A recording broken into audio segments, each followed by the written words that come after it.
The internet? It's kind of my thing. There's never a shortage of online personas that leave many people flabbergasted, shocked, and at times infuriated over ridiculous situations. I have covered many of these stories over the years, but nothing quite like this before. This is Dana, better known online as ItsSinnaBunny and more recently known as Sweetheart XO. Dana has garnered quite a rocky reputation online over the past few months as many began to question some of their decisions that they have documented in vlogs. I am not perfect. I have made mistakes. Both of those doors are lockable. So the idea that my child could accidentally stumble in or hear anything is pure fiction. For those asking, what if she needs you in the middle of the night? I've already thought of that too. For starters, I always have my phone on me, and I'm always wearing my Apple Watch. And she knows how to text me if she needs me for anything. Today we are going to dissect everything we can and go over whether or not the outrage is valid criticism or if people are just being haters, as Dana has tried to declare several times. I've just reached a point where I no longer feel the need to defend myself as hard as I have been. Of course I have skeletons in my closet, so do you. Don't expect me to be a flawless person because I'm not, and neither are you. ItsSinnaBunny, rather known as Dana, or Sweetheart XO, is a content creator with a collective audience of over 150,000 followers across various platforms. Their TikTok having over 96,000 followers, Instagram having over 47,000 before it was taken down, and this is not including their other Instagram, which is a shop that had an additional 9,000 followers on it, and other forms of social media as well. It seems that SinnaBunny is in a bit of a rebrand at the time of making this video, and accounts keep opening and closing with their image. But why? Dana grew in popularity on TikTok and Instagram for their quote-unquote spicy content and videos regarding things like polyamory and other topics they intended to educate their following on. This is totally fine and isn't the actual issue that people had when it came to Dana and their content. The issues began with a problematic history, involvement of someone who harmed others, unethical business practices, concerns about their child, and much, much more. So before we dive into this, I want to share a really important disclaimer and message. I wanted to take a minute to mention the usage of forums like Reddit snark pages, which seem to be the newest wave of discussion regarding online personas. The activity of discussing public figures has bounced around between website to website to website. Technically, this right here is a form of that. TikTok can be a form of that, but when it comes to online forums where it allows a little bit of anonymity, things can get a little chaotic. For the most part, there are corners of the internets that mean well by documenting the interesting and sometimes problematic lives of certain figures online or in the public space in one way or another. And to say that such places shouldn't exist would be hypocritical in a way because, in a way, like I mentioned, this is a form of that and there are many forms of that online, and people should be allowed to discuss things that they are interested in, even if it's concerns, criticisms,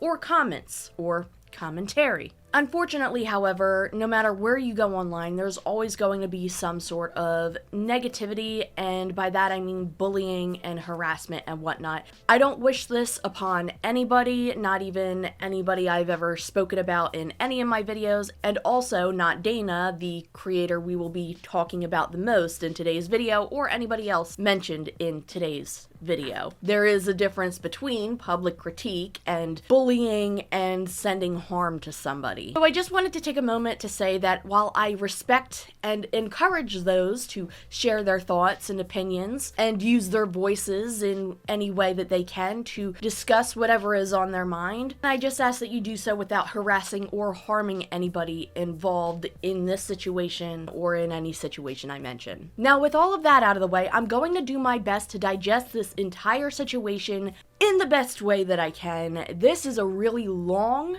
evolving, wild story that does have me very infuriated, but I also want to get to the bottom of this.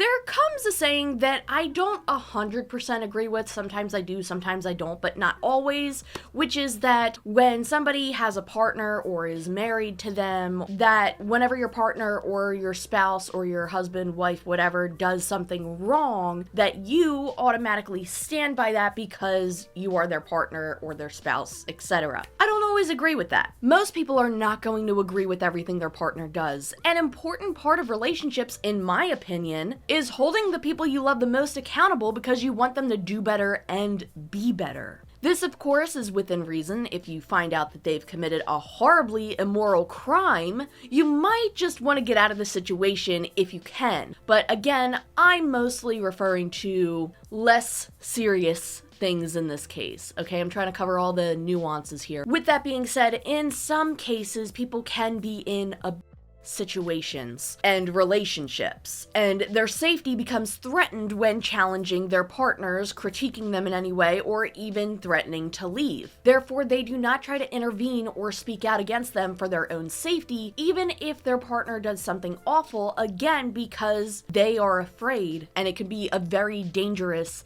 situation. So this is why I don't necessarily find that quote to say, like, if you're married to this person or whatever, you automatically stand by them, because I think there's a lot more to it than that. And when it comes to certain situations, we shouldn't be placing a person's blame on their partner unless they're involved in some way, or if they are showing that they actively support it or dismiss it, etc. Which is kind of where I'm going with this. When it comes to Dana and their ex-husband Matt, things get a little bit more complicated. While Matt was the one who had done some extremely horrible things that we will dive into in a moment, unfortunately, Dana has fumbled many opportunities to completely denounce these actions after separating from Matt, and even worse, has allegedly invalidated and also allegedly threatened some of Matt's victims with legal action on his behalf. And there's some other issues that we'll get into in a moment regarding their child. And really quick, before we continue, I just want to get this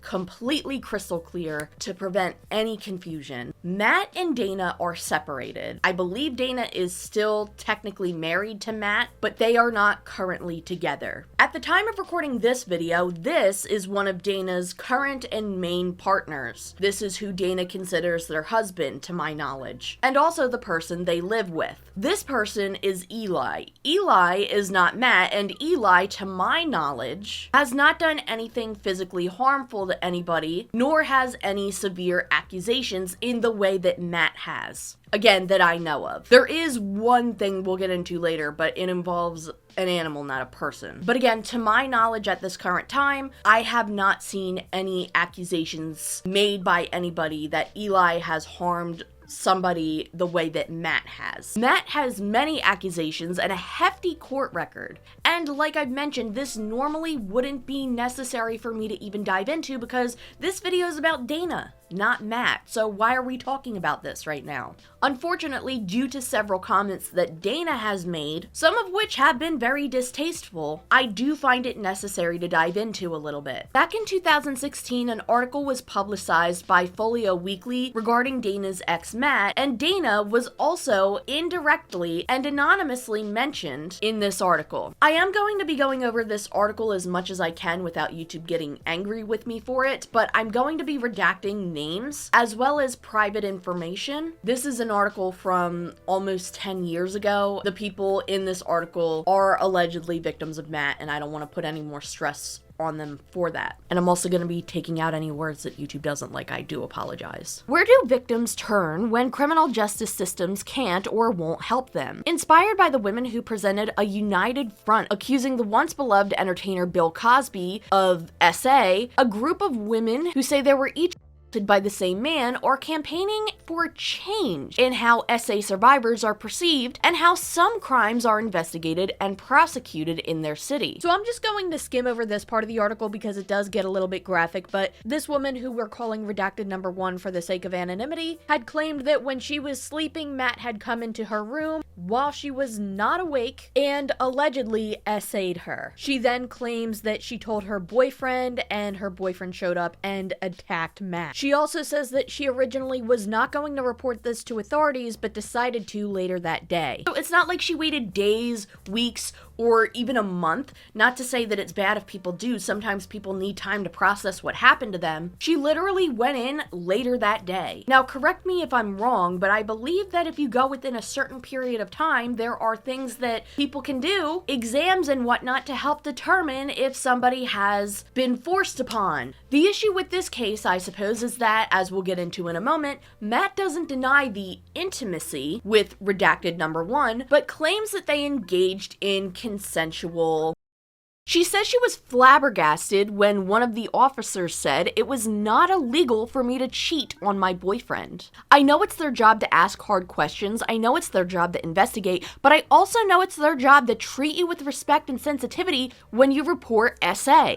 I don't think you can assume someone is making a regrettable decision. If this is true, this is absolutely abhorrent, and this cop should be fired. Or should have been fired. Again, this is an article that's almost 10 years old. For not only being insensitive, but also clearly not taking their job seriously enough by saying a comment like this, allegedly. So Matt's statement to police dated February 20th, 2012 reads in part, "Me and his ex had a small argument and I left the room to go into redacted number 1's room. I walk in, got in bed with her, and rubbed her arm to wake her." He writes that redacted number 1 playfully said, "How'd you get in here?" After she opened her eyes and looked at me fully. We engaged in consensual no resistance or fighting. Redacted number 1, always a deep sleeper, insists that she was not conscious and thus not capable of giving consent. She also questions why Matt, her friend's boyfriend with whom she had never been intimate, would climb uninvited into her bed. Matt later writes that he was under the impression that she's fully filing this under false pretenses to appease her boyfriend. Redacted number 1 and her boyfriend, who are still together, deny this claim. Matt's ex-girlfriend, who we are going to call redacted number 2, states that she and Matt fought that night because she refused his advances, stating, "He's insatiable. He has to have it every day or you don't love him, and he cries and throws a tantrum." Essaying an unconscious woman, redacted number 2 says, is one of Matt's trademarks. "He would come at me when I was sleeping often," she says. Another former girlfriend of Matt's, who is not identified because she is a minor, wrote via Facebook Messenger, "I would wake up to him doing stuff to me or having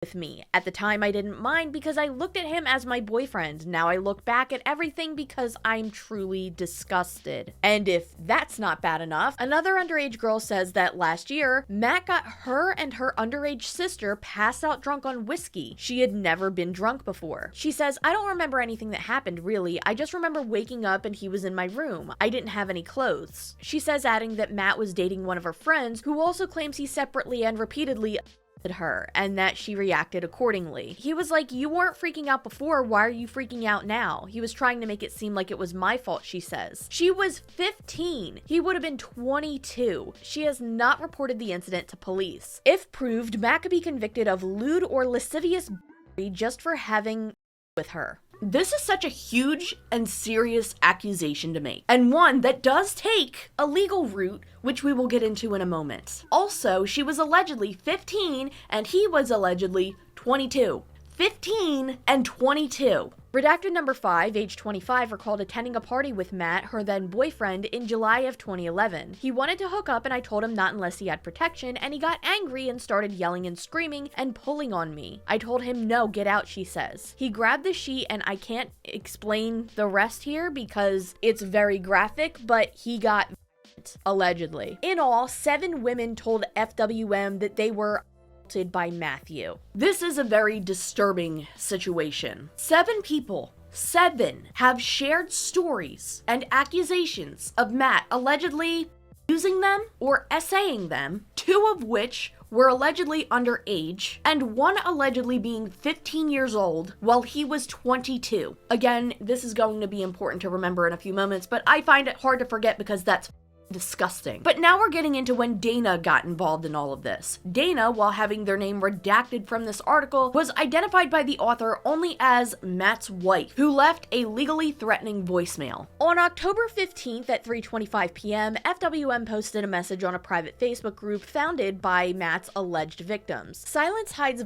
seeking to speak with women who were by blank's alleged attacker. He was not identified by name. At 5:29 p.m. that day, I received this voicemail at the phone number provided in the post. Hello, this voicemail is being recorded solely for legal purposes and can be subpoenaed in court if necessary. Good afternoon, my name is Omitted. I am the wife of Matthew, the person whom you, alongside others, are attempting to create this news narrative article about an assault case. This is something we have dealt with individually, personally, and legally prior with the police. They have declaratively decided to be mumbling, Matthew's defendant's honor through legal documentation and nothing further. No legal action has been taken against Matthew, and publishing aforementioned article on their behalf is only slanderous against the police and the defendant in question. I strongly advise against being coerced to publish any article related to this specific event. If you have any questions, contact my attorney, who is Omitted. FWM called the attorney and learned that another attorney in the firm represents Matt in a pending criminal case. He's currently facing charges of battery and contributing to the delinquency of a child. That second attorney did not respond to multiple requests for comment. FWM left multiple messages at the number from which the young woman called, seeking comment from her and/or Matt. Neither returned the messages. FWM also knocked on the door of a yellow 2-story duplex near downtown blank, where sources say they reside. There was no answer. FWM left a note requesting comment. No one responded. Redacted 1's case unraveled almost immediately, in spite of attempting to refile charges against Matt last summer and numerous efforts to gather support. Her case has gone nowhere. The cop said he didn't deny anything. He just said if you press charges on him, he'll press charges on redacted number 1's boyfriend. Nearly every single woman who said she was by Matt also said that afterward, he would try to threaten to call the police on them for underage drinking, battery, trespassing, drugs, etc. anytime he could leverage to keep them quiet. He's notorious for, even the couple months we were together, saying, "Don't you dare call the cops. I've got this on you." But they're not keeping quiet now. This one really irritates me. This is clearly a manipulation tactic, used against the young girls in an attempt to keep them silent. If any underage drinking did occur in his presence, he would be the one in a lot more trouble than they would be. And spoiler alert, my assumption on this appears to be correct. I also assume that he probably knew he was manipulating them and was betting on them being too scared to speak up about it. It does seem like he was successful in this for a period of time, but ultimately they did end up filing reports. At least one of them did. Last summer, redacted number 1 created a change.org petition for the local city manager and chief of police to put in place rigorous SA sensitivity training and investigation guidelines. The petition quickly racked up more than 1,000 signatures. In response to FWM's request for comment, the chief of police said via email, "My officers already received sensitivity and SA training, and we have protocols in place for investigating SA." Okay, clearly the training didn't work at all on these officers because of the comment that one cop made, saying cheating on your boyfriend isn't illegal, allegedly, in response to redacted number 1's report, which, to reiterate, is a report that a woman made claiming that this man came into her room while she was asleep and forced himself on her while she was asleep, allegedly. One more part of this article says, update, after months of trying to contact Matt, on Monday, January 4th, FWM received the following response from Matt's attorney. Matt vehemently denies any and all accusations leveled by Miss Blank, and Miss Blank, and believes they are false and without merit. On Matt's behalf, his attorney subsequently denied all additional accusations thusly. Matt similarly denies the allegations that have been included in your response email to specifically include the pending charges. Again, remember this article was written in 2016. It is almost 10 years later. Pending charges of what? Say, battery, child, DUI, possession? Contributing to the delinquency of a minor? I'm not just spitballing here. These are all things this man was charged with, or at least reported on. Roe racked up a lot of mugshots. This video is about Dana, so why are we going over this so much? Again, a big issue goes back to them not only being indirectly or anonymously mentioned as Matt's wife, but also being extraordinarily dismissive and malicious, in my opinion, towards some of the people who spoke out against Matt during this time. You could see this in a video that Dana eventually had taken down, or at least I can't find it anywhere, aside from re-uploads. My ex, Matt, has not like little girls. People are like, I heard he a 4-year-old, and I'm like, no, that's not what happened. She was like 16 or 17 and he was like 19 or 20. Do with that information as you will. I also find it odd how Dana conveniently misrepresents the age gap here when in another clip they correctly cite the age. And while he did SA a minor, it was not my child, nor was it someone under the age of 5. It was a 15-year-old. She was like 16 or 17 and he was like 19 or 20.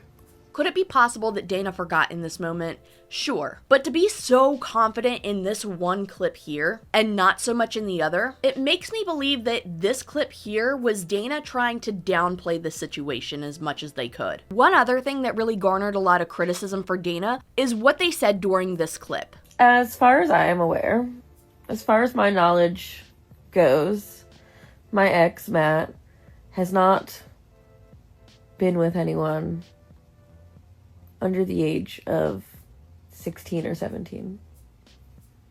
Okay? Okay. That's still not great. But if we could, like, stop the narrative of, like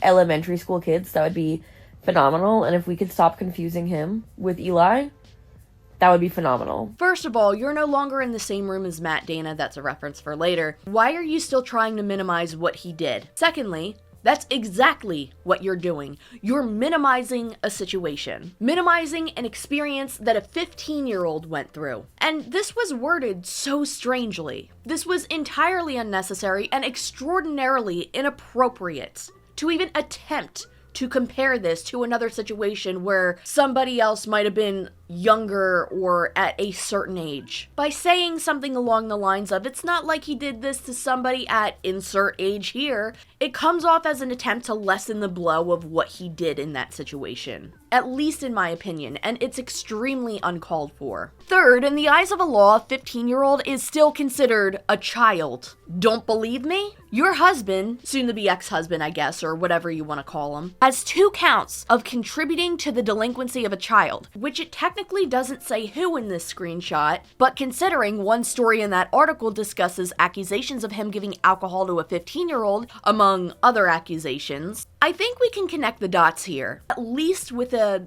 educated guess. I can continue to go on about the times that Dana has tried to backpedal about this situation publicly, but there's so much more to get into here that I just want to chalk this chapter up to Dana being highly disrespectful and dismissive of other victims of their ex-husband Matt, and at points even defending him and doing his dirty work, like allegedly sending threatening legal messages to some of them. One thing I'll add is that another YouTuber, Repzilla, had made a video covering this story as well, and Dana responded to him in regards to this particular situation, and this is what they had to say in a now deleted YouTube video. You can still find this video on Repzilla's page. Completely understand that when I was with him, I was unkind to the other people he hurt, other victims of his.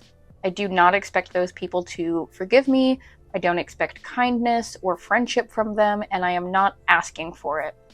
But I do feel deeply sorry for the ways that I contributed to their pain, both at the time and potentially continuously. Remember how I said that Dana had some pretty distasteful things to say, even up to just a few months ago? And this video response, by the way, was at least 2 months ago. I know I'm a little late to sharing all of this, but there are some current updates to this story as well. Anyway, it seems like in a short amount of time, Dana's perspective has completely changed on this situation, conveniently in my opinion. Repzilla, to my knowledge, is one of the first YouTubers who brought awareness to this situation, and in doing so has not only displayed a lot of information in his videos, but is now also an archive of some of the information, because there is a lot of information that is now deleted from these public forums, but are still shown in his video, and a few others as well, but again, I think he was one of the first to talk about this. Repzilla also had a few encounters with Dana that further displayed inconsistencies with their stories, which we'll dive into a little bit later. We have a few things to go over before that. But first, really quick, did you know that in the year of 2021, the National Safety Council reported that over 36,000 car accidents would happen every single day? In many cases, those who have gotten in accidents would have to stress over dealing with the cost of treatments for their injuries. But this is where Morgan & Morgan could step in and make things easier for you if you decide to become their client. Morgan & Morgan is America's largest injury law firm with over 1,000 attorneys across all 50 states. And when dealing with cases, Morgan & Morgan doesn't settle for lowball offers. In fact, Morgan & Morgan has achieved significant verdicts for victims with life-altering injuries. This includes over $12 million in Florida, which is 34 times the highest insurance offer, and $26 million in Philly, which is 40 times the highest insurance offer. The best part, you don't have to pay unless you win your case. You heard that correctly. You don't have to worry about any upfront charges. If you've ever gotten seriously hurt, your injuries could be worth millions, and you're just a few easy clicks away from potentially changing your life. You can start your claim now with Morgan & Morgan at forthepeople.com/Mimi, or you can check my link in the description below. Thank you so much to Morgan & Morgan for sponsoring another video on this channel, and with that being said, let's get back into today's topic.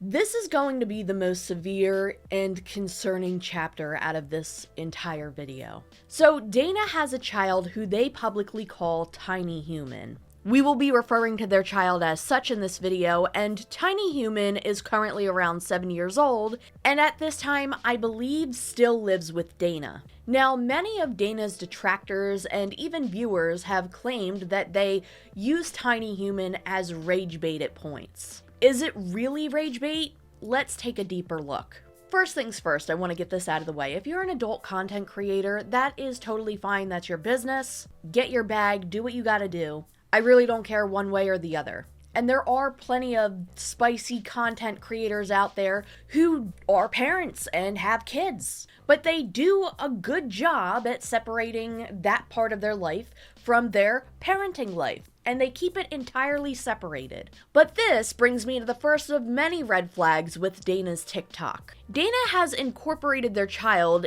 on the same TikTok account used to promote their spicy content. I'm sorry, I think it's really strange and wildly inappropriate to combine these two things. I don't think you can really mix being a family and lifestyle vlogger with promoting your OF account and being a spicy content creator. I don't think those two things mix, especially on the same account. Like, it's not even like they have two separate accounts. One is the family and personal vlogging, and then the other one is the spicy account. This is all on the same page. Not only is that very inappropriate, but that is also so unsafe for your kids. You're combining an audience that specifically watches you for the adult content you make with an audience that might consume family-friendly or family vlogging content. These are the last two niches that should ever collide. And I already have feelings about family vlogging content on its own, but this is so much worse. And talking about things getting worse, things do not end here with this. There's a tweet from a while back of Dana talking about how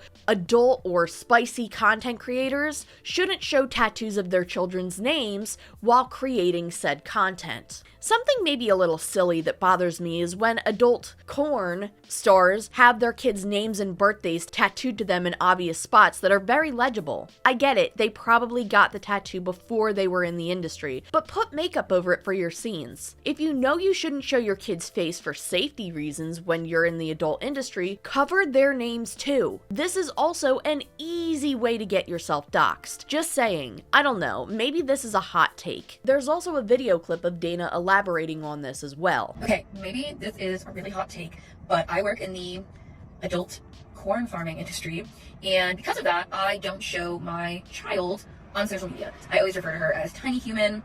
I don't really give a lot of details about her, and I don't post her face. And that is because kids and corn farming do not go together. The hot take that I have is I see other corn farmers that are parents having their kids' full name and sometimes even their birthday, like in Roman numerals, or something like that, tattooed to them, like in very visible places. And I'm out here by my full government name. I have long doxed myself. I wrote a book. I wrote it under my government name. Like, my government name is really easily accessible. But for most people in the adult industry, their government name is hidden for privacy, for secrecy, for safety. But if you have your child's full government name tattooed across your chest with their birthday in Roman numerals, what are you doing? And I understand that you probably had that tattoo like before you got into the industry, but if you're not going to put your child's face on social media, then you shouldn't put their full government name in your adult work. You can go out, buy a good foundation, cover it up for your scenes. Like I said, I know that maybe this is a hot take and maybe that's a lot of work, but if you don't want to be doxxed and you want to keep your kids safe, especially when you're online as an adult spicy entertainer, try your hardest to protect your kids in every aspect possible. I don't know. That's my hot take of the day.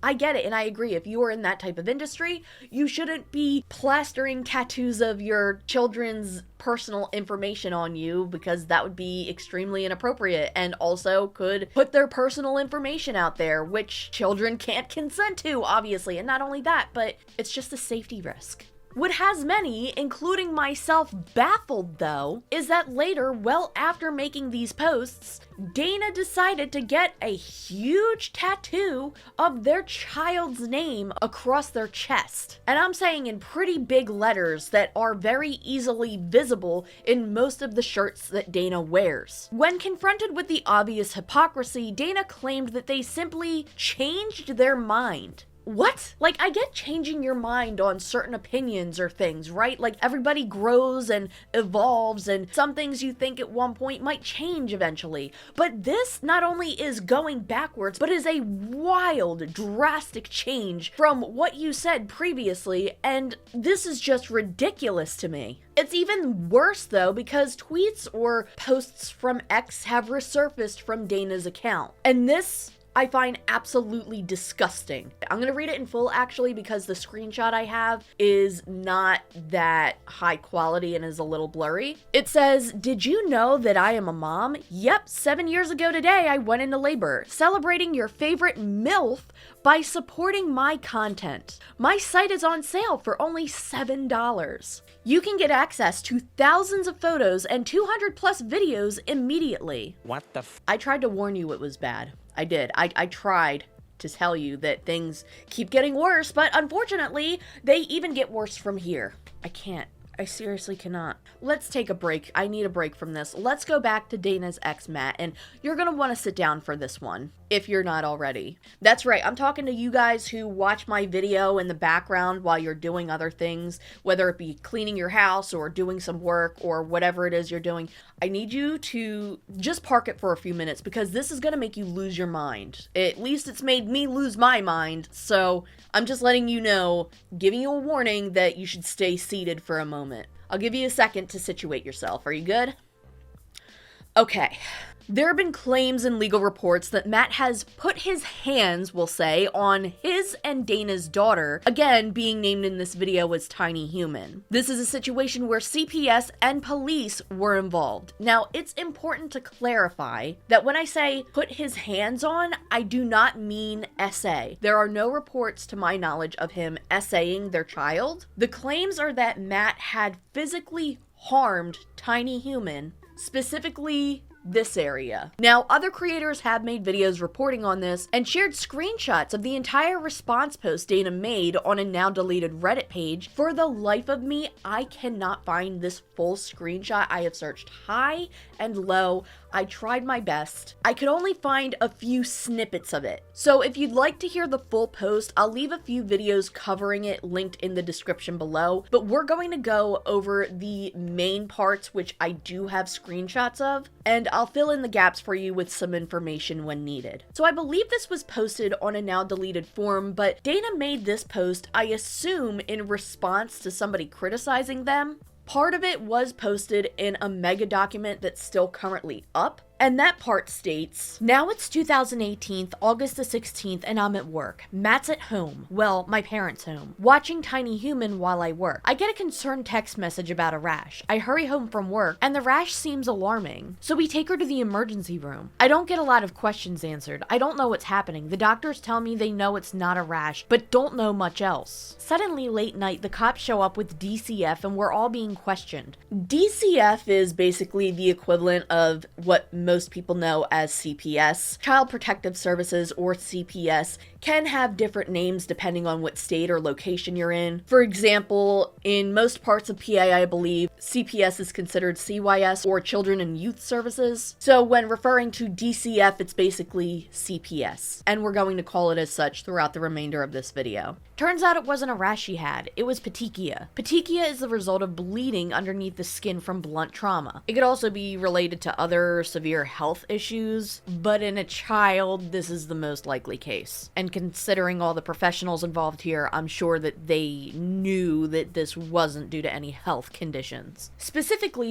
or and loss of airflow to the brain. At least that's how the cops explained it to me. I told them what I knew. I was at work. She was in Matt's care. Of course they asked me if I thought that Matt could be capable of harming our daughter. I knew he was capable, but I froze and said, I don't know. Because realistically, everything was happening really fast, and I jumped to thinking nobody was capable of harming an innocent baby, let alone their own. But I'm realizing now I was so very wrong. And I'm so lucky my little girl is still with me. The day upon getting released from the hospital, DCF showed up to our house and ordered Matt out. I think it said out. Dana claims that they were questioned by authorities and said, I don't know, when asked if Matt was capable of harming their child, despite knowing deep down that he was, in fact, capable. Regardless of the questioning, if you deep down knew that he was capable of this, why would you allow him to watch your child while you're at work? Listen, I can't even imagine what it would feel like coming home to a horrific situation,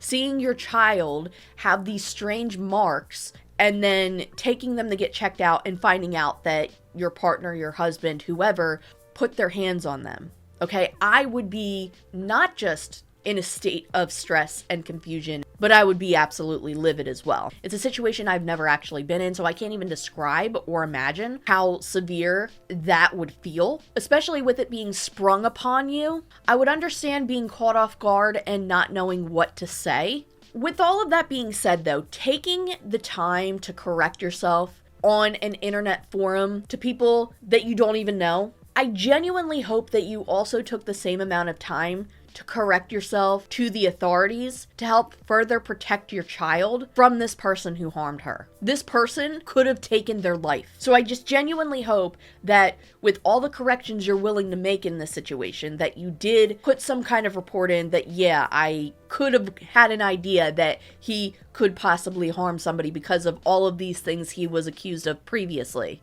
There is a bit more I found. Again, this seemed to be a very lengthy post, which I have not been able to uncover in its entirety, but this part says, I don't want to talk about this further. You can comment, you can leave praise, you can tell me I am strong, or whatever other cliches you can think of, but I don't want to engage in this conversation further about any of this. And to the Matt Hate Club, I know y'all will see this. You can reach out to me in civil means. I don't want any I told you so moments. I don't want to be friends. I don't want drama. Just some solidarity. If that's not what you're looking for, please continue to leave me alone.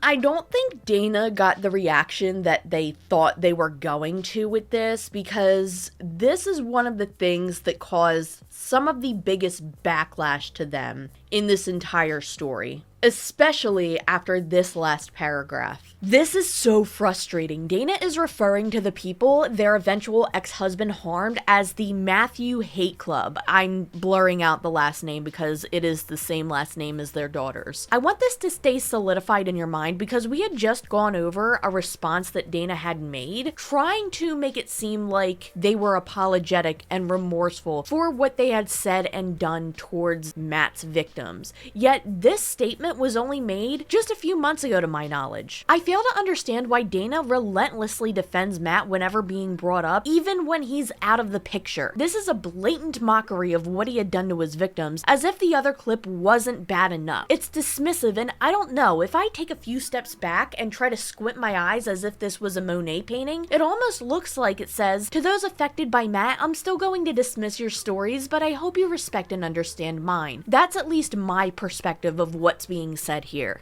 But wait, there's more when it comes to Matt. Through relentless digging, I have found one more post made by Dana, and I believe this one was from their Instagram stories, or maybe TikTok stories, but I think it's Instagram. I don't know when exactly the story itself was posted, but I do know that the screenshot was posted around 7 months ago. So this person has been documented for quite some time prior to this video, or even other videos made on them. I also want to share something deeply personal. When my daughter was less than a year old, Matt assaulted her. I didn't witness it happen, but when I was confronted by police in a hospital setting late at night, they asked me if I thought he was capable of such a thing. Out of fear, and because Matt was with me at the time, I said, I don't know, instead of the truth. Yes, I believed he was capable. I was much younger then, scared, and unsure of what to do. To this day, that moment is one of my deepest regrets. Looking back, I wish I had been brave enough to speak the truth in that moment, but I cannot change the past. What I can do now is speak openly and honestly about who he is and advocate for accountability and justice for all of his victims, including my daughter. So in one post, Dana shared that they froze and didn't know what to say because everything was happening so fast, but in the other, their response was out of fear because Matt was next to them while being questioned by police? Is it possible that both were the case? Maybe, but why wasn't that clarified further at that point? Reading these side by side creates a lot of inconsistencies in my opinion. Without any clarification, these sound like two conflicting stories.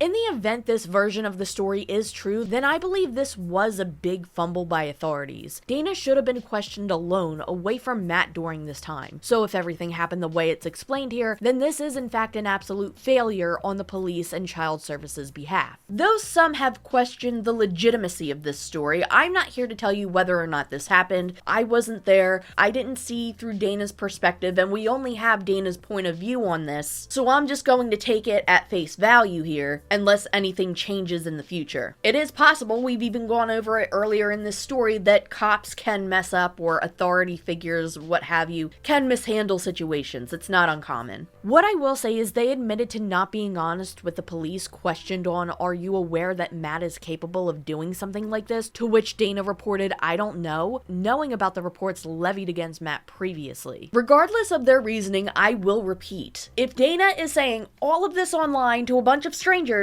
that are judging them, I hope they have or will take the time to correct this to the proper authorities to further protect their child.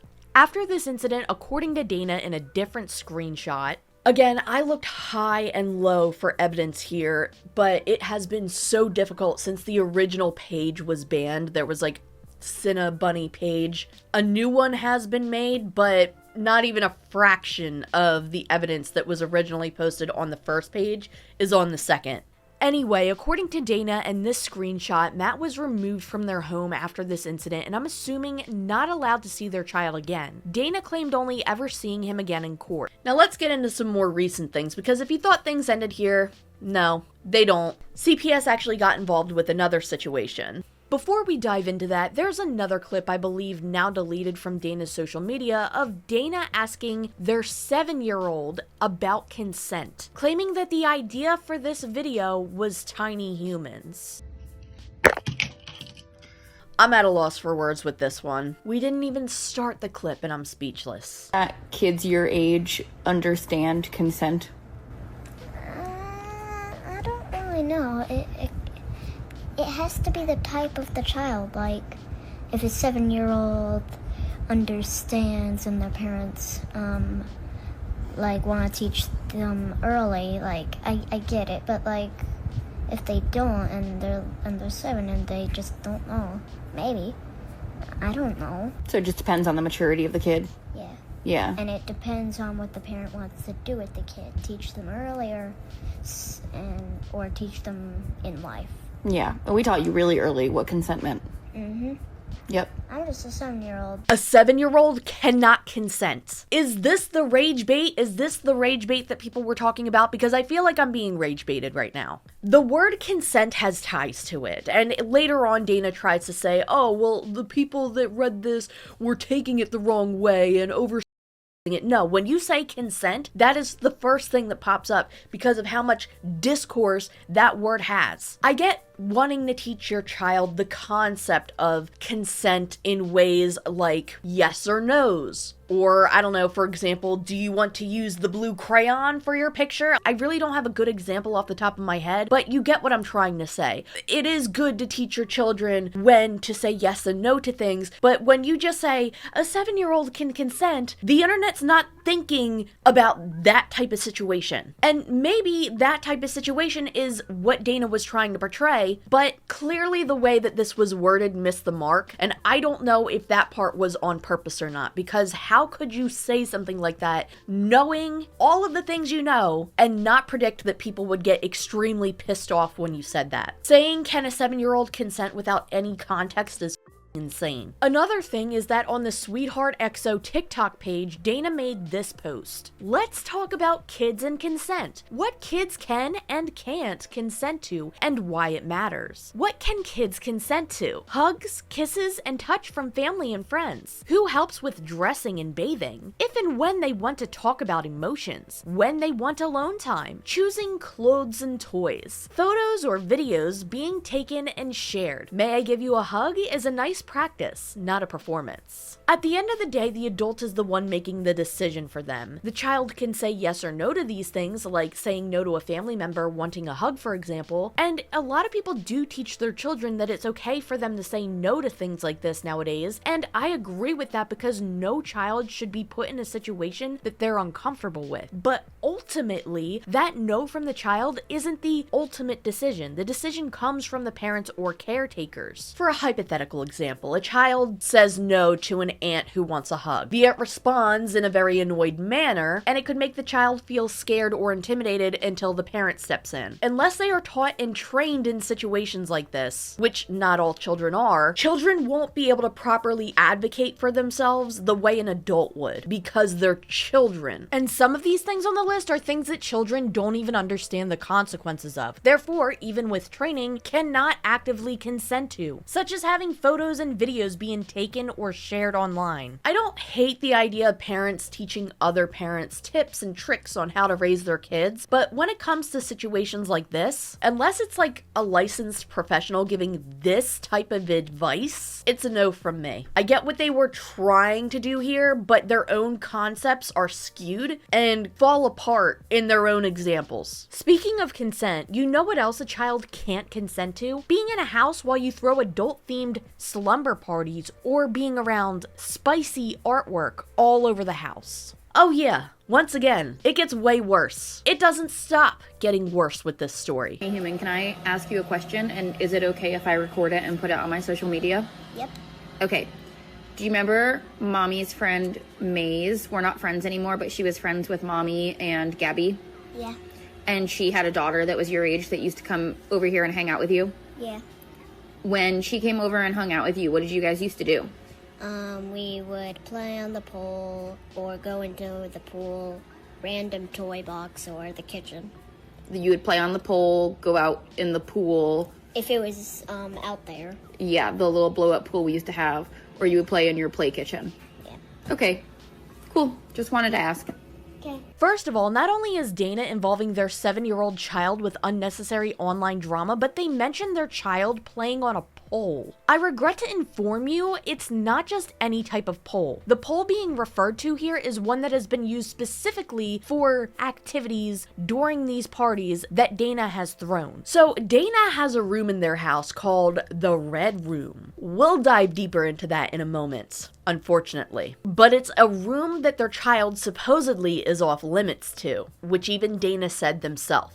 Yet photos and videos of the Red Room were leaked from Dana's private Facebook page of Dana's child in this room playing on the pole, as well as standing in front of tons of very inappropriate artwork for a child to be around. At some point in 2023, Dana was reported to CPS, and they supposedly told Dana that Tiny Human is prohibited from being around the inappropriate artwork and being in the Red Room, which is where adult activities take place, but is also where that pole is. Dana made a post explaining all of this, claiming that their daughter has always been restricted from these spaces, despite photos showing otherwise that were again leaked.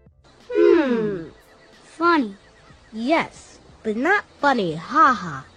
Funny weird. Dana made a response to criticism in a post that's still up on their TikTok saying, "All of my haters screaming at me right now." Underneath this post it states, "Here's the thing, the internet doesn't need to know everything about my life, not every detail, not every truth, and I can and will keep things to myself. But unfortunately, when you've got a hate group constantly trying to spin a narrative, sometimes the truth comes out, and it doesn't always come out directly from me and things look messy. So I think it's good to keep things to yourself sometimes. Yeah, I think this person overshares a little bit, I do. But when it comes to the things that Dana has shared, however, a lot of it is extremely concerning and lacks self-awareness. So let's clear this up. CPS came to my house in December of 2023 after the "We're polyamorous, my kid has 6 adult caretakers" video went mega viral in the millions. And they said they were called to our home and to question if 4 couples, 8 adults were living in the home. While in the home, they asked to tour it, make sure we had the essentials, asked us and our daughter some questions, and left. That was the end of it. They said my kid is restricted from 2 areas. The red room, obviously, we all know what that room is for, and she has always been restricted from this space, and the downstairs living room, unless I remove certain pieces of artwork that is aggressively obscene in nature.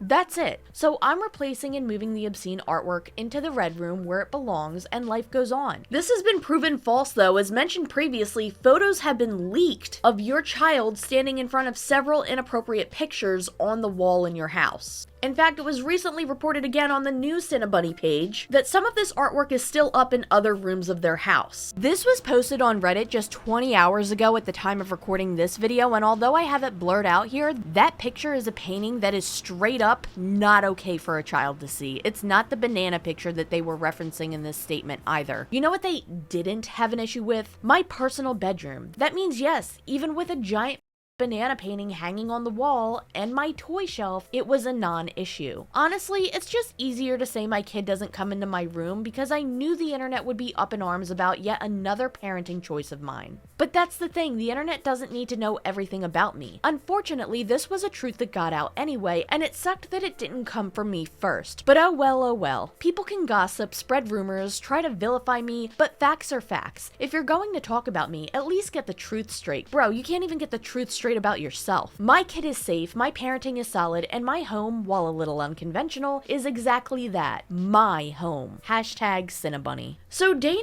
is admitting to lying about certain things. Rumors or gossip or not, if you're admitting to lying about certain things online, that's going to create a lot of confusion and distrust and will skew the public perception that you have, making your own audience trust your word less regardless of what you have to respond with. How is anybody supposed to trust anything that comes out of your mouth if you just admitted that you lied about some things, and not only that, but have a pattern of doing so? But things still get way worse, unfortunately. It is not done here. This is like the 5th time I think I've said it in just this chapter alone. We still have to tackle the slumber party situation. One of Dana's biggest criticisms is that they hosted at least 2 gatherings under the same roof as their child. At these gatherings, a lot of strangers would come into the house and would do some, we'll just say, stuff that isn't PG. Which again is your business. As long as you're being safe and everybody involved is an adult who is consenting to this, have the time of your life.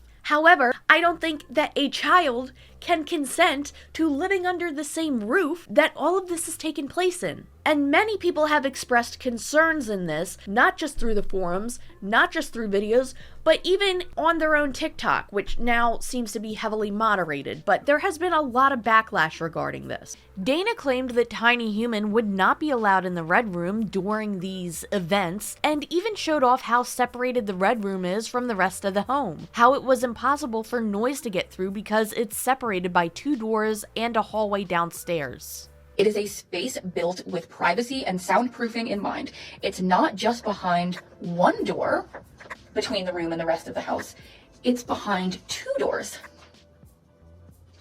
Both of those doors are lockable. So the idea that my child could accidentally stumble in or hear anything is pure fiction. Once again, I found a screenshot from a text that I cannot find the full version of. Again, I do apologize that so much has seemingly been deleted. I wish I had gotten to this a little bit sooner, but I have been searching relentlessly for so many pieces of this story. So this is a screenshot from a group chat that seems to have a bunch of people who Dana planned to have over for one of these slumber parties. And in the screenshot that I found, unfortunately, there is a little bit of writing on it. That's not from me, that's from whoever posted this. The text reads, "Upstairs is my family space. You're welcome to be upstairs, but be dressed appropriately. Eli and I have a 5-year-old daughter and she will be home. Additionally, my mother lives with us as she is terminally ill with stage 4 lung cancer. My mother knows what we do for work and is supportive and aware that we need to host these collaborations for the safety of the people in our community and to literally keep the roof over our head. My daughter, at an age-appropriate level, also understands what we do for work, and we have hosted a few collabs downstairs before, and she is very aware that when mommy and daddy are working downstairs, she is absolutely not allowed downstairs whatsoever." I'm a little confused because in the response to Repzilla's video, they claim that there were only 2 events that were hosted, but in this slumber party group chat, they are saying that there were a few collabs prior to this. So which one is it actually? A 5-year-old?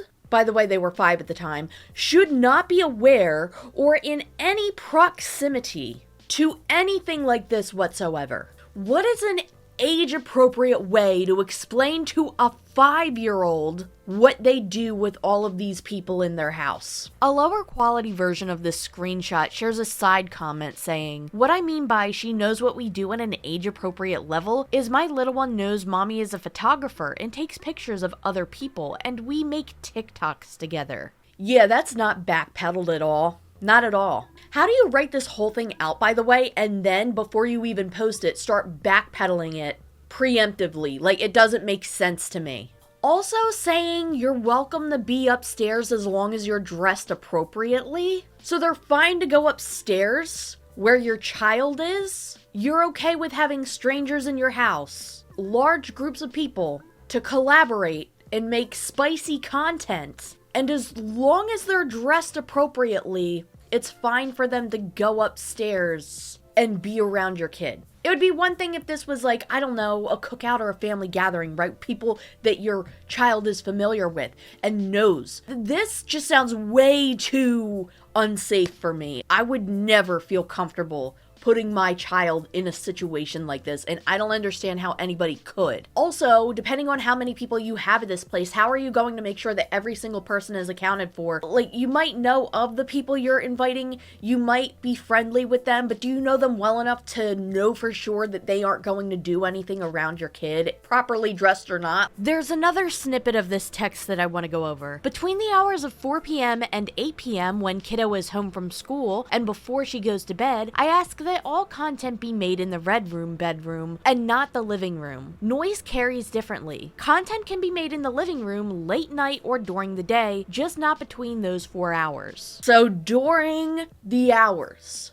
of 4 to 8 p.m., all activities are to occur only in the red room because noise carries differently. And 8 p.m. is when your child goes to bed. What if she woke up in the middle of the night, and I'm not even just saying woke up in the middle of the night asking you for help with something, I'm talking about what if she woke up in the middle of the night and heard the activities taking place after 8 p.m.? How would you explain that? Because the way this is worded is like, oh, okay, from 4 to 8, all activities need to be taken in the red room, but like, I guess outside of that time frame, they could be taking place elsewhere where she may actually hear what's going on if she woke up. How can you guarantee that your child hasn't heard anything, hasn't woken up in the middle of the night and heard what was going on? Who's to say that the things taking place after 8 p.m. wouldn't wake her up? This is genuinely disgusting and terrifying to think about. Also, I'm not trying to shame anybody who does these types of parties or whatever. It's just the fact that there's a child in the house. A little child. I get it's not in the same room, but that's still not okay. There's no guarantee that they are going to be shielded from hearing what is going on or God forbid, worse. Also, I have to mention something here, but I don't want to get into this too much because to my knowledge, Dana's mother is no longer with us. I can't tell you what she may or may not have thought about all of this. But to do this while you not only have your 5-year-old in the house, but a terminally ill parent, I'm speechless, honestly. I'm just genuinely at a loss for words. Here is Dana's response to the concerns about this. We already went over it a little bit, but here's the entire video. I'd like to address concerns about activities and my child, specifically the life between me and my husband. So let's address this bizarre obsession with what my husband and I do behind closed doors and the completely unfounded concern that my child is somehow exposed to it. First of all, normal parents have sex when their kids are home. This should not be a shocking revelation to you. Kids go to sleep, parents engage in activities, and life goes on. The difference is that when we're partaking in activities that might be louder or more involved, or we take deliberate precautions to ensure privacy and keep things entirely separate from our child. When we engage in these activities, we go downstairs into our red room, which was intentionally designed for this purpose. Let me make this crystal clear. The red room is not just a spare corner of our home. It is a space built with privacy and soundproofing in mind. It's not just behind one door between the room and the rest of the house. It's behind 2 doors. Both of those doors are lockable, so the idea that my child could accidentally stumble in or hear anything is pure fiction. For those asking, what if she needs you in the middle of the night? I've already thought of that too. For starters, I always have my phone on me, and I'm always wearing my Apple Watch, and she knows how to text me if she needs me for anything. On top of that, every room in our home, including our red room, is equipped with an Echo Dot device set up with intercom communications.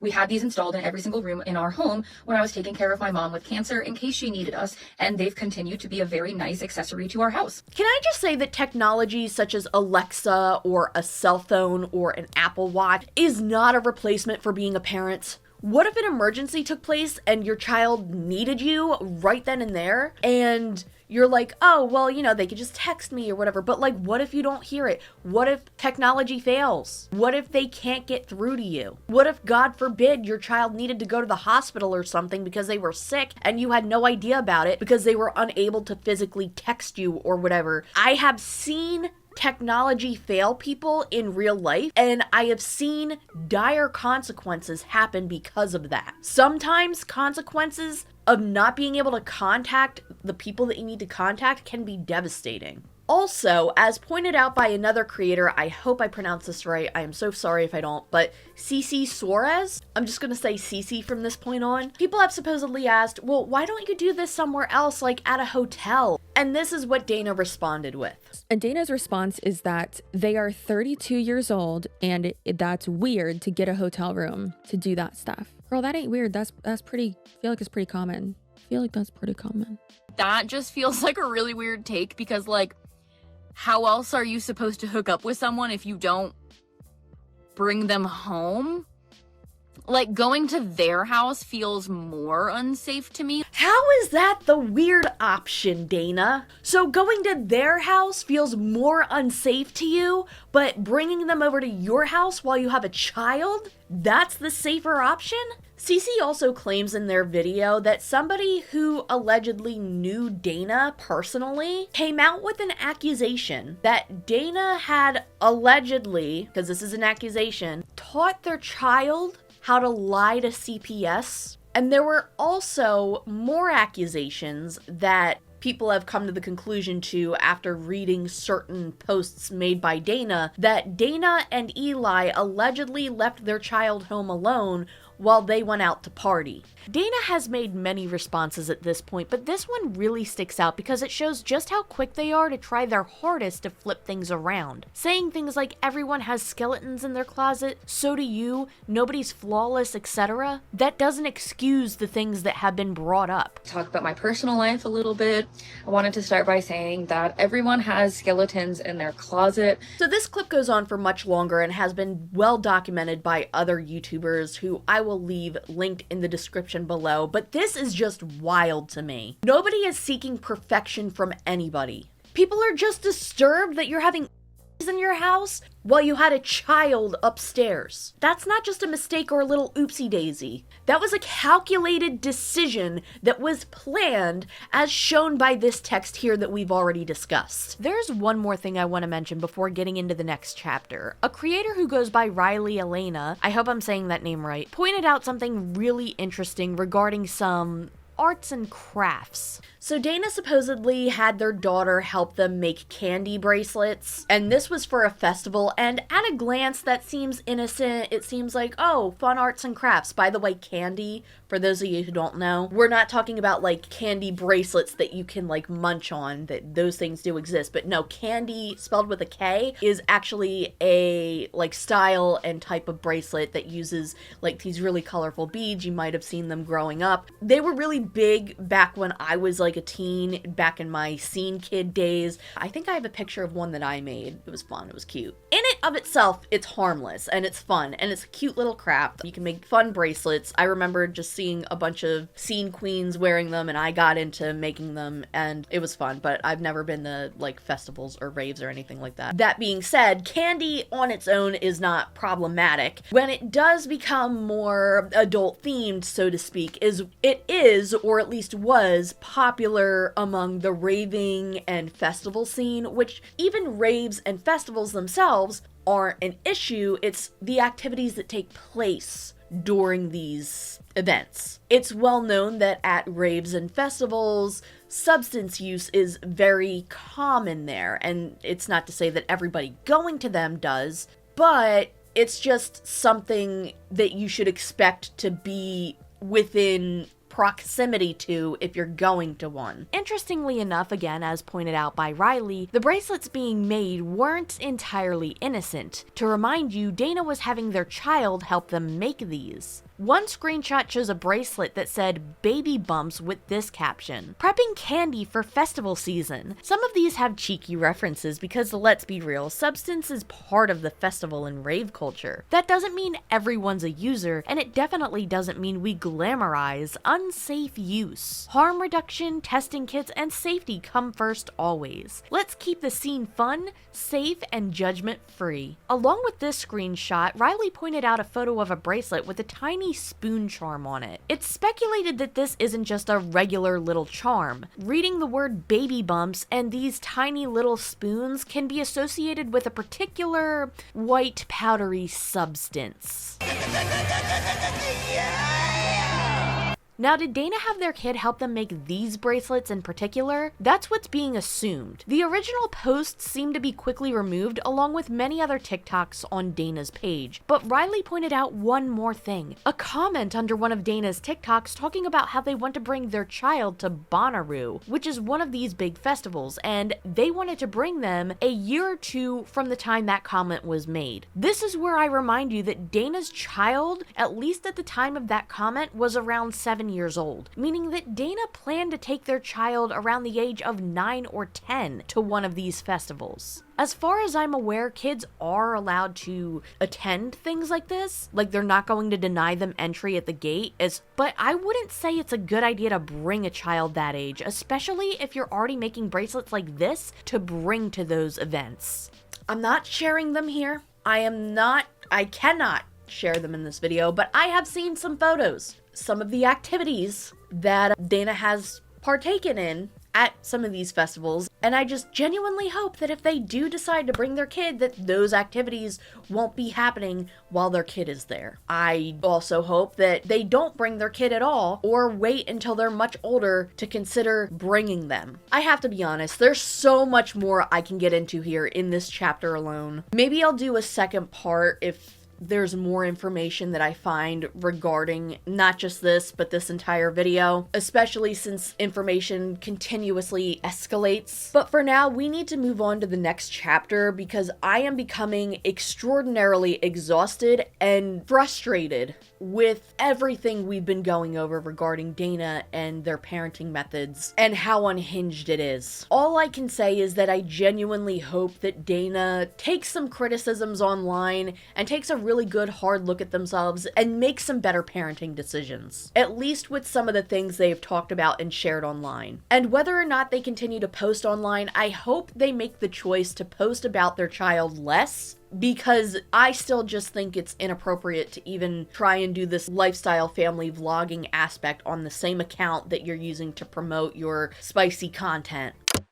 There is an accusation that Dana was profiting off of one of their ex's SW content after their ex wanted to get out of the industry and wanted all content with them in it removed. A screenshot shared in Repzilla's video seemed to be from Dana saying, "I took down all of my videos with my ex from when I was in a throuple, but if you'd like to buy them, I can send you a folder of all of them for $60. I also took down all of the videos with my former submissive Nani, and if you would like to buy a bundle of those, it's also $60. If you'd like to buy both bundles, it's a $100 sale. Save $20 when you buy both." So they took them down publicly, but they were still selling them privately? Okay. These screenshots were shared under a now deleted Reddit post stating, "Stop profiting off of your exes, Dana. Gabby, Dana's ex, previously requested you remove all videos of them on OF and MV. She had to ask you repeatedly and also report you repeatedly to get those videos down. It is absolutely abhorrent that you're still marketing off of someone who doesn't consent to being shared anymore. Gabby is out of the SW industry. They wish to not have their bodies shared amongst people now. This is genuinely one of the lowest things, and as far as I'm concerned, Nani also does not associate themselves with you anymore. Stop sharing prawn you made with people who don't associate with you anymore, just because they're more attractive than you are." Repzilla shared another screenshot of Dana's response stating, "Hi, I was previously in the past 2 months offering sales of content no longer publicly available on this site as I was operating off of knowledge that I was allowed to sell it pay-per-view off-site as long as it wasn't posted on-site. Today it was brought to my attention that the consent involved in this selling of old content among all involved parties has changed." There's no way that anybody out there actually believes that somebody could be this foolish, right? Like, we're all equally in agreement that Dana has to be playing dumb in this situation. There's no other option, I guess in my opinion, but I hope we're all on the same page here, because for them to claim to know so much about consent, to want to make an entire separate page talking about that, how are they unaware that this does not fall within the realms of consent? How could a misunderstanding like this happen? Especially considering that people have pointed out screenshots from Dana's old Twitter account, X, whatever you want to call it, sharing tweets from 2020 saying this: "Delete your ex's nudes. You no longer have their permission to look at their exposed body." This was posted April 8th, 2020. So you should delete your ex's nudes because you no longer have permission to look at them, but it's okay for you to sell them privately. Is that what we're getting? Is that the mindset? Dana then went to say that the content would be retired from their website after getting called out for this. But Dana would continue to make jabs here and there and different posts regarding this ex of theirs, Gabby, on TikTok and other social media. One post again, archived by Repzilla in his video, states, "I want to be clear that I cannot be held legally liable when there was no direct communication of me revoking consent or requesting the removal of the content. I was not acting out of malice. I was acting based on the information available to me at the time. Had I been directly informed that Gabby no longer wanted the content sold, I would have immediately honored that request." We would later find out that to be a lie. "Just as I did once it was brought to my attention." So there's actually been a recent update to this as posted on a new Reddit page, and this post stated, "Dana crashing out in Gabby's inbox. Gabby sent just 2 paragraphs firmly requesting Dana take down the content with her in it. Dana responded with the feverish ramblings of a conspiracy theorist. Yikes." So before I read all of this, I feel like there might be a little bit of missing context here. I've been trying to find out more about Gabby's involvement in this situation, and as of right now, Gabby feels like Jimbo James. If you know, you know. Jimbo James.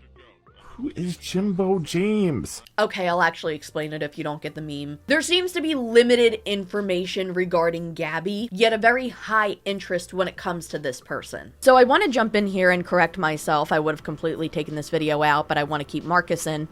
There's been numerous injuries This has been a rough time. Just let me have this. There actually seems to be a lot more regarding Gabby than I thought. I just needed to click on their page and see all the interactions they've had. So I might do an entire separate video on the relationships Dana has had with other people if I need to. But this video has gone on so long that I'm only going to add a few short snippets, and if need be, I could do a follow-up video. From what I know researching is that Gabby is one of Dana's exes. Gabby had spicy content that they wanted removed and is one of the people who Dana kept the content of and sold privately until publicly blasted for it. Allegedly, I guess. This Reddit post claims that this message was sent after Gabby sent a 2-paragraph email firmly asking Dana to take down the content with Gabby in it. The only other thing I could find was directly shared by Gabby. Again, the original Reddit page was banned, so maybe there is more. This screenshot is an email that Gabby had sent to Dana, which is what I assume prompted the crash out that the other person mentioned previously. Here's the email I sent to Dana because someone asked why pictures of me are still up, and they said I blocked them on everything but could email them, LMAO. So I did. If everyone could be so kind as to make sure they're deleting everything on TikTok, as I've been blocked on TikTok since the breakup and haven't been able to report the tons of effing vlogs of me in my underwear that I am still in. Thanks for being the reason I know what the F is happening on their page. Pardon the flair, I didn't know what to put. And this is the email they sent. Communicating. Funny how you're the one who has blocked me on everything, but I have to communicate to you via email to have all content with me in it removed because I am the one who needs to communicate like an adult. I had to find out from a effing snark page that content with me is still up on Facebook, and you're just not taking it down because I've only asked everything being taken off of OF when you tried to sell that stuff on the side. This is a written request to delete every single picture you have of me on any of your Instagram accounts, Facebook, and every single video on TikTok and YouTube. This includes everything, regardless of it being safe for work or not. I want nothing with my face on it to be related to you. I will be emailing all the writers of every article I've been featured in to be removed. If everything is not removed, I will be pursuing legal action because you're being intentionally obtuse if you think I only want the NSFW down. I do not care how viral any of the pictures or videos are. I want everything with me in it down as soon as humanly possible. Please only read this message and do what you need to do on your accounts. I do not want a message back. Thank you for your attention to this matter. So like I said, I think I'm going to save the entire message for another video because this is going on for far too long and this is several different pages. But right off the bat, a lot of this is crashing out. If you have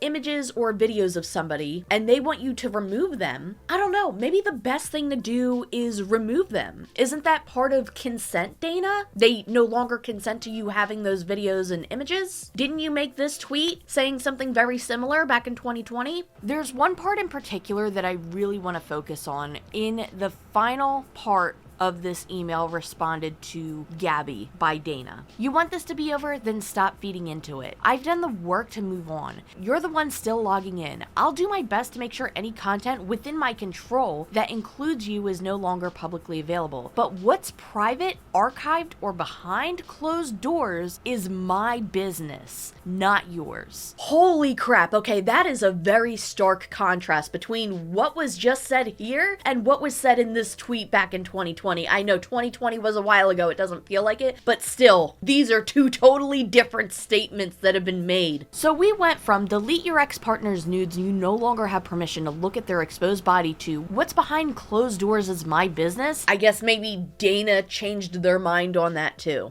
What is behind closed doors is my business, not yours, is actually crazy. I also want to mention that there are more accusations out there against Dana that others have covered, including being upset that a friend of theirs did not want to collaborate with them on spicy content, but then went to create their own. Like, yo, maybe that person didn't want to do that type of work with you. Again, another example of Dana wanting to teach others about consent, yet not abiding by their own standards of it when it comes to themselves. Anyway, we're going to move on to one more thing in this long cluster video, which is quite possibly the wackiest, no pun intended, you'll get what I mean in a moment, goofiest chapter out of all of this.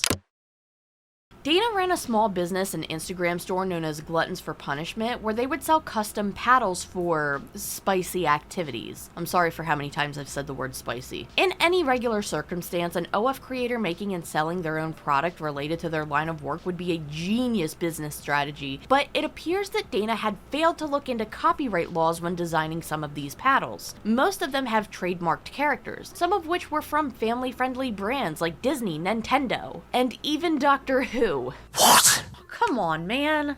Which, by the way, is it possible they gained permission from some of the brands that they have made into these paddles? Yeah, it is possible. Sometimes people do get permission to use a copyrighted character in something. But in my opinion, I think this is extremely unlikely. I highly doubt that family-friendly brands would approve of this, though, especially since Nintendo, of all companies, went after another creator, now known as Digital Princess, who we've discussed before over creating adult content under a different username, Pokey Princess, if I remember correctly, and that's just for having the word Pokey in their name. This is taking the actual characters from the Pokemon franchise owned by Nintendo and putting it on items meant for a mature audience. I do not think they would be too happy about that. What I find interesting is that shortly after the videos started coming out about Dana pointing this out, the Gluttons for Punishment shop announced that it would be closing, and their last day open was July 12th, 2025. If I were to guess, and I want to reiterate, this is my personal assumption here,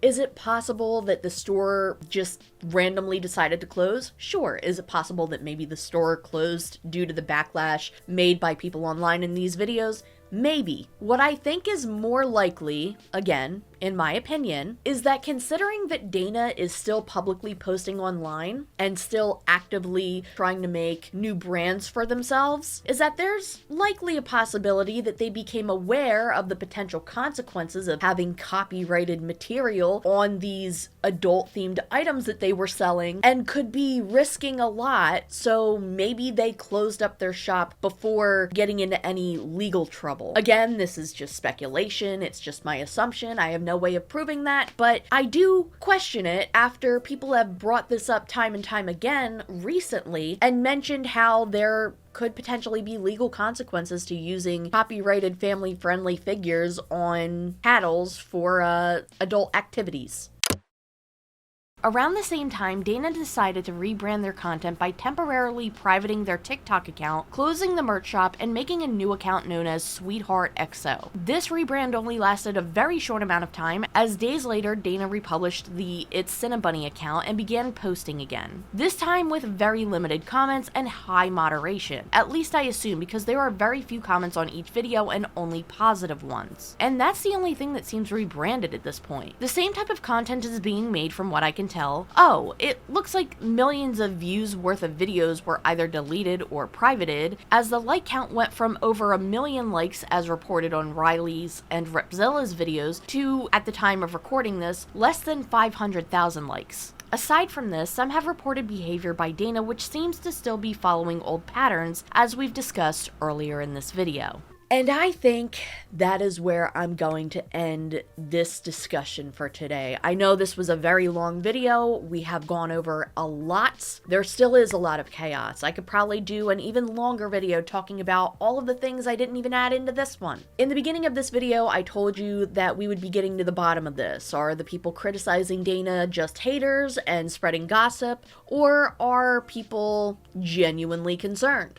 I would say for the majority of people talking about this, they are genuinely concerned and they have genuine criticisms. Critique itself is not hatred. That being said, again, I do want to reiterate, please do not harass, bully, attack, or harm anybody mentioned in today's video, or in any of my videos for that matter. There is a difference between critiquing and bullying and harassing, and I do not condone harassment of any kind on my channel. I do want to thank everybody out there who has captured and put all of this information together, because I do genuinely believe that there is a problem here. I think there are a lot of things that they should be doing to improve themselves, not just for themselves, but for the people around them, and they should be doing a better job. And perhaps taking some of these criticisms into consideration. But that is up to Dana to decide. And with that being said, I think it's important to document this type of stuff because this is not okay. Thank you so much if you made it all the way to the end of this video. Thank you so much to everybody supporting me over on Patreon and through YouTube memberships. With that being said, I will see you again in another video really, really soon.